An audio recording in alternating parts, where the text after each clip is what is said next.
Hello, I am here to read A Chair for My Mother. This is written by Vera B. Williams, and it's earned a Caldecott honor.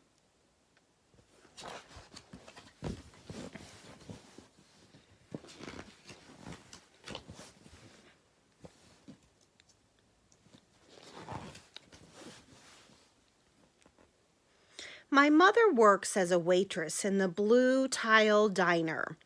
After school, sometimes I go to meet her there. Then her boss, Josephine, gives me a job too. I wash the salts and peppers and fill the ketchups. One time, I peeled all the onions for onion soup. When I finish, Josephine says, "Good work, honey," and pays me. And every time I put half of my money into a jar.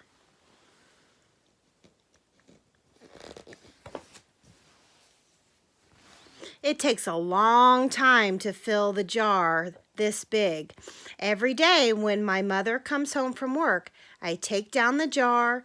My mama empties all her change from tips out of her purse for me to count. Then we push all the coins into the jar. Sometimes my mama is laughing when she comes home from work. Sometimes she's so tired she falls asleep while I count the money out into piles. Some days she has lots of tips. Some days she has only a little. Then she looks worried. But each evening, every single shiny coin goes into the jar.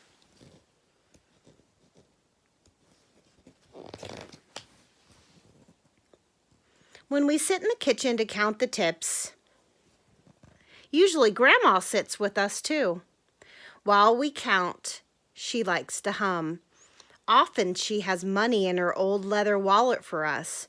Whenever she gets a good bargain on tomatoes or bananas or something she buys, she puts by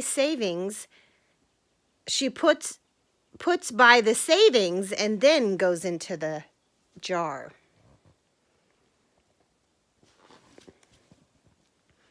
When we can't get a single other coin into the jar, we are going to take out all the money and go and buy a chair. Yes, a chair.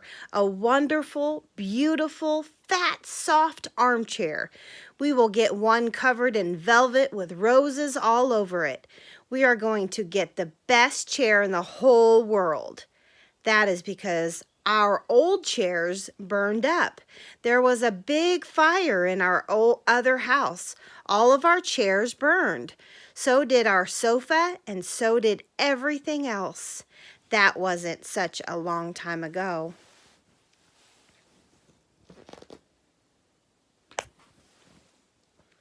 My mother and I were coming home from buying new shoes. I had new sandals. She had new pumps when we were walking to our house from the bus. We were looking at everyone's tulips. She was saying she liked the red tulips, and I was saying I liked yellow ones. Then we came to our block.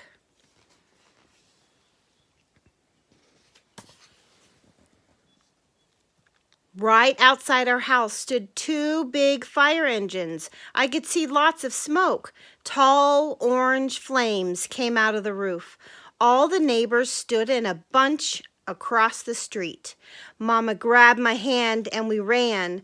My Uncle Sandy saw us and ran to us. Mama yelled, "Where's Mother?" I yelled, "Where's my grandma?" My Aunt Ida waved and shouted, "She's here, she's here. She's okay, don't worry." Grandma was all right. Our cat was safe too, though it took a while to find her. But everything else in our whole house was spoiled.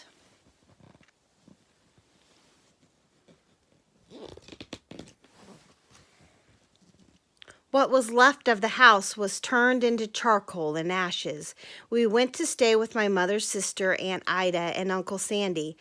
Then we were able to move into the apartment downstairs. We painted the walls yellow, the floors were all shiny, but the rooms were very empty.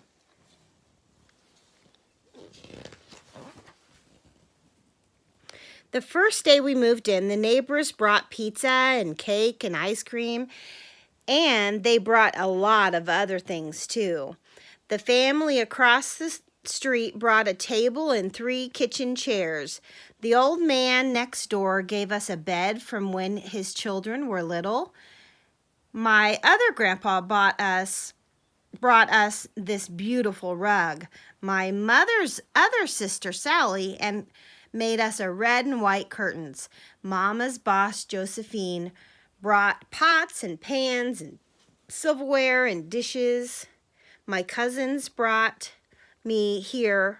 My cousin brought me her own stuffed bear.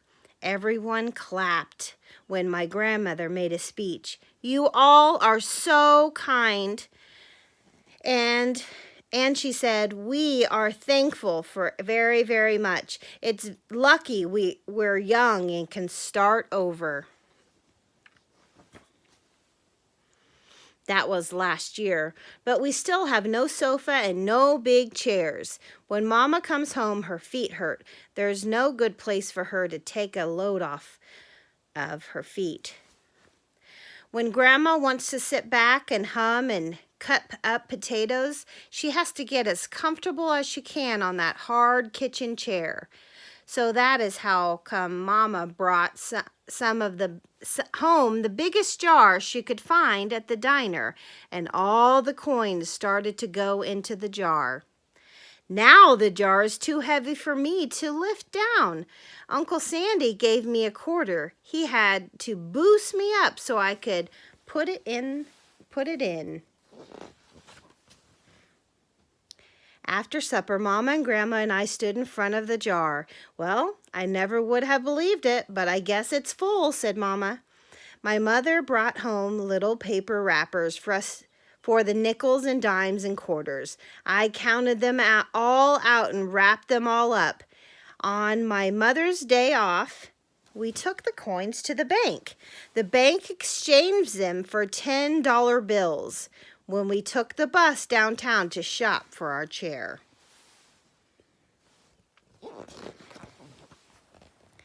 We shopped through 4 furniture stores. We tried out big chairs and small chairs. High chairs and low chairs, soft chairs and harder chairs.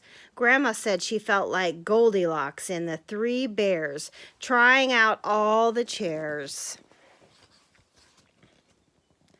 Finally, we found the chair we were all dreaming of, and the money in the jar was enough to pay for it. We called Aunt Ida and Uncle Sandy. They came right down in their pickup truck to drive the chair home for us. They knew he couldn't wait for it to be delivered. I tried out our chair in the back of the truck. Mama wouldn't let me sit there while we drove, but they let me sit in there a while they carried it up to the door.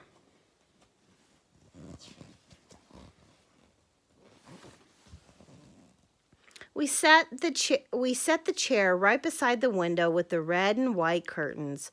Grandma and Mama and I all sat in it for a while. While Aunt Ida took our picture. Now Grandma sits in it and talks with people going by in the daytime.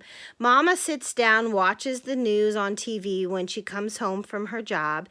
After supper, I sit with her and she can reach right up and turn out the light if I fall asleep in her lap.